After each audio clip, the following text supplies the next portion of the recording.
Hello, everyone. Today we have the absolute pleasure of being joined by Jennifer Sconyers, who is the president and founder of Abundant Leadership Think. Jennifer, thank you so much for joining me today for an amazing episode. First question first, how are you doing today?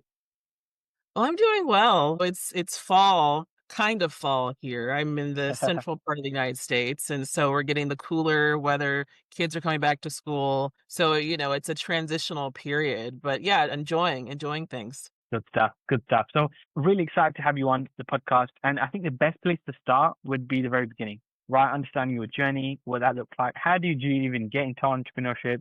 Did you get bitten by the bug? Is it something always ingrained in you? And maybe you can walk us through the journey, some ups and downs of getting to the Yeah. position you're in today. Yeah, for sure. Well, thanks for having me on this podcast. I really appreciate it. So, yeah, my name's Jennifer Sconyers. I'm president and founder of Abundance Leadership Consulting. I'm based in Columbus, Ohio, here in the US. Our team is all over the United States. Since the age of 15, I knew I wanted to be an entrepreneur. Back then, I thought I wanted to sell clothes and shoes. For extended sizes. I'm quite tall, but that was my dream. I had a whole vision of what that would be in the enterprise, and so I've always known I would have my own shingle out. I always knew I'd have my own business. I just didn't know what it would be. And so, in college, I got my degree in communications, started out in advertising, marketing, and PR. And I realized, well, I liked it. I didn't like it enough to do that solely as a career. I did realize that I wanted to work with people and help them, and so that just took me on a journey. I worked in advocacy and political work, nonprofits, for-profits, television, right? Like, each part of the journey just picking up a set of skills because I was hungry for what can I learn Yep. so I can contribute in some way. And my last job as an employee ended in 2016, and I was just ready. It was time. I was working for a national nonprofit that did training for groups around the country here in the States. And I was like, I feel like I've acquired all the skills I would need to do my own thing. I think something I notice with entrepreneurs, there's a reason why we started a business. I just got frustrated in seeing the same problems over and over again. I'm like, I can solve this better. So Absolutely. those 2 things came together, and that's how Abundant Sushi Consulting, or ALC, as I like to call it, was born. Amazing. Amazing.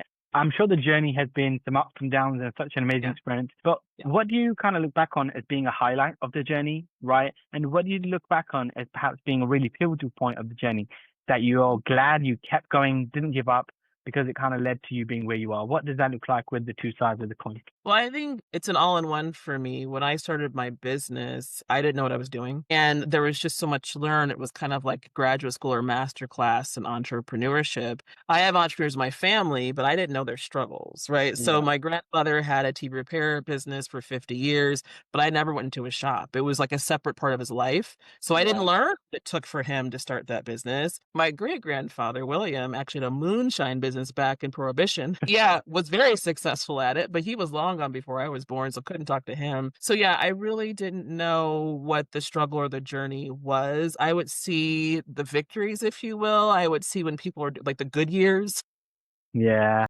didn't know what it meant. So in the very beginning, I had this vision and this dream, and I really see ALC as a vehicle for change. So I was just very clear. I want to make this positive impact in community and organizational systems. That was super clear. But I learned things like, well, how do I talk about products and services? How do I create a focus? I have such a vast professional background. Like, what am I doing specifically in this business that feels and sounds coherent? And I had talked to a lot of business owners at the time because, like, I don't really understand what I need to be doing right now. I just have this idea. So in the beginning, it was a both and. I was super excited to finally be on this entrepreneurial journey. And I knew it was the right choice to do that and not work for anybody else. It was also incredibly tough because I had to figure so much out on my own. And there wasn't like the right answer. Like absolutely. in school, there's the right answer and the wrong answer. That's not the case here. It's a creative journey a lot of Yeah, ways, and I'm someone who typically was like A plus B equals C, so I had to grow out of that and get absolutely. very comfortable with discomfort. So, because that's the origin of me in this journey, it's been great preparation for today because we have a job market here in the US that's uncertain. So, a lot of the lessons that I learned in the first 18 months of business, I'm reapplying today. Now, the knowledge of, oh, this is the cycle. You see what I mean? And so Absolutely. it's so much easier to ride the roller coaster where you know it's going. But in the early days, I didn't know the roller coaster was going. So I was just very disorienting. Absolutely. Very well said. What does a typical day look like for yourself now, Jennifer? I know you've got probably a team you're working with and lots of clients that you're dealing with, traveling up and down. But what does a typical day look like for yourself, and how do you structure yourself for success? Yeah, well, that evolved over time. It was just me. I joke it started with me on my couch. I did have an office, but it was me on my couch just brainstorming ideas. And I was the main content creator, the primary, person doing Yeah, everything. And so the days were quite long yeah, because I was a one woman show. And then over time, I was able to get my first assistant. So that was just to help me schedule, help me send invoices so I could spend more time. Okay, well, I'm still the content creator and I'm still the sole producer here. So I have to do this. And now we have about 8 people or so. It fluctuates based on projects. yeah, But even to get to that point, it was also making sure people were clear about our programming, making sure that they were trained on what they were supposed to do, that they were confident, that the clients were confident with them. And so really it's been the last 2 or 3 years of me making sure I have the right people in the right seats, if you will, making sure, and it's an everyday challenge for any founder because if you found your own thing, it's like this is your infant that's grown to maturity. So letting go, right, has also been important. So my time is structured now where I can do things like Mondays and Fridays are more administrative days. Friday is my day to work on the business. Tuesday, Wednesday, Thursdays are heavy in client engagement or whatever that may look like. But it took a few years to get there, to get the yeah. team there, to get myself there, so that I actually have some structure. And I'm also we do leadership styles at ALC. I'm a very task oriented leader. So I work well if I have something clear, like these are the big goals, these are some of the strategies and tactics, this is what I'm doing in this month. And I use that to ground me because there's always a lot happening, a lot that you could react to. But I just Absolutely. get eyes on the prize for this quarter, where the BHAGs, the big audacious goals, where the strategies, where the tactics, and that also keeps me focused when I come into my day, no matter what's going on. I'm clear about our direction and where we're going. Amazing, amazing. Now, coming on to the next topic, and that's market trends. So, what are the biggest trends that you're currently seeing within the industry? What are the biggest shifts that you've noticed over the last 2 years? And Yeah. how do you think things are going to pan out over the next few months and years to come? I know there's so much coming out in the news, in the industry, Yeah. things changing at a governmental level. But what are you Yeah. seeing in this space, and what's your overall thoughts on that? Well, I mean, I know change is always going to be among us, right? So I think it's just knowing that adaptability as an entrepreneur is just super key. Probably in 2023 is when I started seeing the beginning of some market trends in terms of, I call it the enrollment period. So what I call enrollment is, because we don't do quote sales at ALC, we are service based and people hire us because they trust us. Like Yeah, that at the end of the day, that's what it is. And so the conversations are values aligned conversations to understand the challenge that that potential client is going through and how our services can meet those challenges. So that is a conversation. It is rooted in building relationships. And so that's the process is. So I named it because in 2020, post the murder of George Floyd, what we noticed was an uptick in enrollment because there was such a marketplace need, hunger, and desire for our services. Enrollment was very fast. Quite frankly, it was hard to keep up with. It was a good problem to have. There was so much incoming to keep up with it, right? yep, So enrollment processes were fast. People would like sign that line within less than a week because they were hungry. In 2023, I started noticing the beginnings of the trend of enrollment time started to take longer. The value proposition had to become clearer. And even if people were getting high value from the services, they still want to contest the price, which was interesting because before that, they didn't argue the price. See what I mean? yeah, So that's a signal of where the market is trending. And it wasn't just me, it was talking to other people across the sector. Like, well, are you noticing, are you seeing this? People in sales writ large were saying that in different ways. They weren't doing enrollment, but we've been doing it. So like we should yeah, do relationship based stuff. I'm like, well, we already do that. So started noticing that happening in terms of people asking more questions about price, not because they weren't getting value, but because they had less to spend, got it. right? Or they were noticing they have less to spend, right? So there's more questioning about price. And then last year here, it was an election year. It was also a weird year in a lot of ways. People didn't know what would happen, which also meant when people are unsteady or unsure, they hold their wallets even more tightly. So say an enrollment process that was less than a week in 2020 became, let's say, if it's less than a week, it was like 4 weeks, maybe 8 in 2023, you start noticing. So 1 week to 1 month or so. And then last year it was like, oh, this is a period of months because you really don't know. And so now it's been all over the place, to be honest. It's really quarter by quarter here in the US. And I think it's because there's been so much uncertainty between executive orders and tariffs and what are we doing with tariffs and all these different like people trying to figure it out. I do think what we're noticing is people are getting more steady and so they can make choices, Yep. right? So it Yep. takes like the first half of the year when there's something brand new and shifting for folks to find their feet, as I like to say. So what we're noticing now is people have made their choices about what they're going to do, and so now they can make their spending decisions. Budgets look different. We've noticed when it comes to services like professional development, that's been trending now the last couple of years. That we saw that, right? So we Yeah. adjusted services for that. So now people have less money. Like they know they need work, they have less money, but they actually want more for less. So so that as a service provider, it's making sure you right size service to price Yeah. because we have to be profitable. We can't over index on what we're offering, but then under index what we're charging, right? Yeah. So that's where it comes to having like a menu of services. So we've always had a menu. What we've built out is more on our like our e-learning side of the house. So like for $40 a seat, people could take a course, that kind of thing. It's not going to be that hyper customized stuff we do for that white glove service because we can't Yeah. do that. But for some basic learning needs, like here's where that is, right? So there's more of that on the menu for people. And then packages in the early days of the business, I had packages like here's a 3-part series for X at this amount. Boom, Oh, that's it. wow. You know what I mean? Yeah. So going back to some of that based on what we're hearing people need, that's ever evolving, but doing more things along that nature is what we're doing. So for me, it's going back to basics in a lot of ways from like the first 18 months of the business. A lot of those trends are back. And so it's going back to the things that work and also knowing where people's appetites are, where their pain points are, where their budgets are. Uh, and it's just very uncertain over here, to be Yeah. honest. So it's just making sure we're meeting the market need, and some needs are what I call quite primal. How do you Yeah. keep lights on? How do you keep the staff you have so they can be engaged? And so if that's where the needs are, then making sure we have services that meet those needs. Absolutely. Now, another interesting topic I wanted to get your thoughts on, and this is probably a massive trend and still going to get even bigger, and that's power of social media, right? Social media has completely changed our lives and businesses forever. But how important has social media been to your success? How important has it been to your own brand, the business, the growth that you've seen? Is it an overall positive, right? Or is it an overall negative? And if we're advising business owners on social media, what are some common pitfalls that people need to be mindful of to not get themselves caught out? What is your overall take on that perspective? Yeah, well, I'll say this as a former communications professional, right? So doing earned social and paid media. I think that knowing where your audience is super important because it's energy, capacity, and time that you put into any strategy. In the early days, people were hiring me specifically. So in the early days, I was on Facebook a lot because that's where when I was doing one-to-one work, people were there. I was somewhat on Instagram,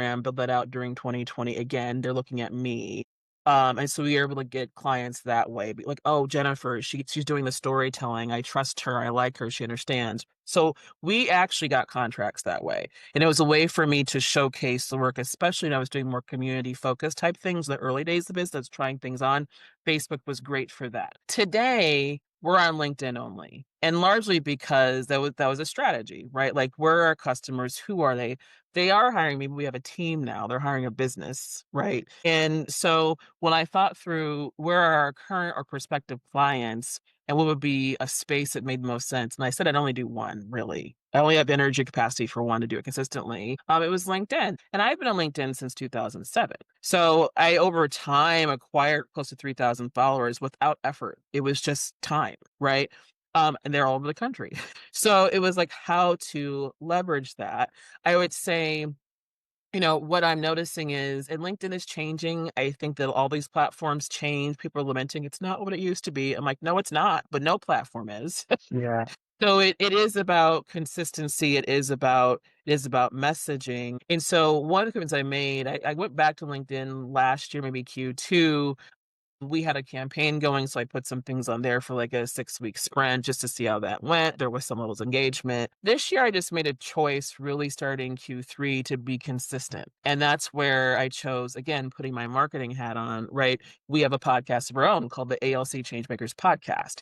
And the reason why I chose to have a vehicle, number one, I think it's all about consistency when you're doing these social strategies. You can't control the algorithm really. It changes by the day. So what you need to do is be clear about your messaging, consistency, and who you're trying to reach. And I'm like, we didn't really have much budget this year. It's a lean year. So it's like everything we're doing is what I call an earned media strategy. So we're Yeah. we're working toward it. So the way that we've leveraged LinkedIn, there's the two accounts. I created our business account last year because of that. It was just me. So it's Yeah. like the business has to have its own page. We've been growing organically. So no paid ads, just organic growth. It's over 500 followers now and keep growing, right? Yeah. And with that, leveraging who we are, how we work, our approach, different services. The podcast is on there. There's a whole production schedule for that happens, how it's marketed. And that has its own messaging. And then there's my page, Yeah. right? So it's also creating two different identities. And now, I mean, it takes about 500 followers really to start to see any traction, I feel. But now I'm seeing, oh, people are noticing the business page, right? So they're interacting with the business page, right? We want more of that. We want lead generation to the business page. I get it through mine, but it's the business page that we actually want to see, right? So it's because we've been really focused, deliberate, and now consistent. That's where we're seeing forward movement and really, again, trying to meet the moment. I use 2020 example for us because we had a lot of growth in 2020. Most businesses did not. We had services people were hungry for. And Yeah. I was like, this is a movement moment we got to maximize. But typically, we have to generate momentum as entrepreneurs, Yeah. right? And I tell my team, how do you push a boulder up a mountain? Well, it's brute force and momentum, and consistency is how you do it. I mean, it's not magic, right? So that's what we're doing, and so that's what we leverage social, and that is coupled with how we leverage our podcast, using that content for newsletter content, a blog that has an SEO strategy associated with it, among other things. We do have a YouTube channel that's mine. Again, I propped that up in 2020 because it was a creative outlet for me, but also a way to recruit people. Yeah. So we have a podcast we have the video portion that goes there, but I don't really spend a lot of time marketing that right now. I focus everything on the audio because that goes to the website. That's what gets promo because that's part of lead gen. You know what I mean? Yeah. I think for entrepreneurs, you have to get clear where is your audience, where they spend their time, what's going to be credible, what's worth your energy, Yeah. especially as a CEO. Yeah. And then it's about the consistency and showing expertise. Absolutely. Very well said. Very well said. Now, coming on to business side of things, Jennifer, what are some exciting projects that perhaps are coming up within the business that you're happy to share and talk about? And what are the areas of business that you're most proud of? Right. I know there's lots of different areas from sales, marketing, operations, clients, the team, but what are the areas that you're most proud of as you've developed and as you've grown? And is there some exciting projects that you can maybe discuss what we can perhaps look forward to on the oncoming months and years? For sure. I think we've had projects and different programs and services we offer that have come up organically. And so we've always had coaching services. In the early days, I was offering career coaching for women going through different career transitions, but it extended to management and leadership coaching. So those were like tried and true programs we've had. We offered to organizations and companies around the country. I think something that organically emerged, this is in the pandemic, is one of our programs called Rapid Response Coaching Support. And that is for folks who are going through conflict. So that's a very specific coaching program and protocol that we've created in-house that we've done over the years that came out of need. Basically, people were leaving organizations. Folks didn't know why. There's all these systemic reasons. It could be personal or systemic or both. And so that program is built for that. So that organically came from client need and desire, and we were equipped to do that. I think as we move forward, like I said, I think I've mentioned this maybe to you in a previous setting, but we have over 30 pieces of training content that came from my head. So we went through this process last year of copywriting, right? Because Yeah. again, my goal is also to make sure this business grows bigger than me. That's Yeah. essential. Yeah. And so it's going back to some of these things, up leveling them, and that's what you're going to see in terms of e-learning courses. It's the up level of some of these services. So and making it affordable. So proud of that. I think in terms of where we're heading. So last year, I made the conscious choice to go to Wharton School of Business and get certified in mergers and acquisitions. It's just something that we've done in different ways for our clients. We work across sectors, but a lot with nonprofits Yep. and advocacy nonprofits specifically, and they have certain challenges there. And I noticed that a pain point in that part of the sector was M&As just don't go well for a host of reasons. And there's a way in which we do the work at ALC that's very relationship focused, community centric, equity focused, that's unique. Yep. And so one of the areas that we're actually building out is our M&A work and targeting those advocacy community-based groups who, because of the marketplace, are going to have to figure this out. No one calls it M&A in that sector per se, but what Yep. happens is it's usually a funder or someone says, okay, we're looking we're looking at you, what you offer the community. We're looking at your bottom line. We're looking at our investment. We see some redundancies. We think you should merge with X. Got it. I mean, like that Yep. will happen. Or some people just cease to exist, right? Like that's what Yep. happens. There's a community impact. So I want us to be proactive in this, right? This is a sector that's feeling a lot of pain, and we need the sector to be healthy, right? People actually depend on these services. So we are uniquely positioned at ALC to offer that and be Got it. proactive.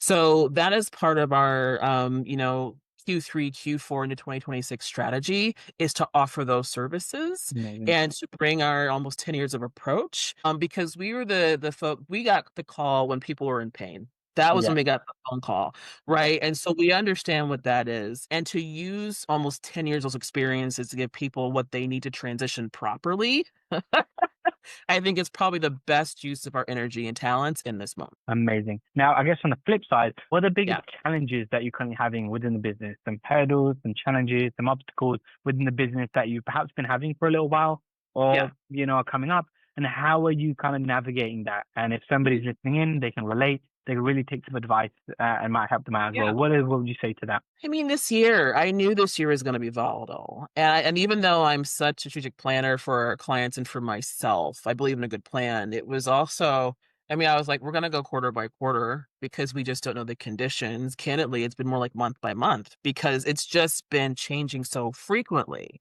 Yep. And I think one of the things that has been a benefit is we have been around so long, I can go back to previous clients, and talk to them like this is what we're doing now. This is how we're adapting. And some have brought us on for projects from that perspective. I couldn't have done that 10 years ago. Right. But it's also it's kind of like really keeping an ear to the ground in terms of how people are talking about their problems. And I think this is the other piece. There's so much happening structurally here now that typical go-tos that I would go to may not be there. So, for example, one of our strategies is an international strategy. And I was like, okay, there's people I know in the international nonprofit space as an example, we could go to and work with. I have close contacts, but with different cuts, like cuts to US aid, cuts to the State Department, cuts like that, that has impacted what those groups can do. So I think it's just constantly being able to listen and to pivot. Awesome. Jennifer, what does the future look like for yourself and the business, right? If we're looking at the next 6 months, 12 months, and even beyond the next 3, 5, 10 years, what do you want to be remembered for in this space? What kind of impact do you want to leave in the industry? And what is the most important thing for you? Is it metric based or impact based? What does that Mm. look like for yourself? What does the future look like? Yeah, I mean, I think when I think about our success, I think about impact and scale. And that goes back to, I built this company to be a vehicle for change. Like that's why we do the work that we do over here. And so every strategy we deploy is meant to do that and meet the moment that we're in.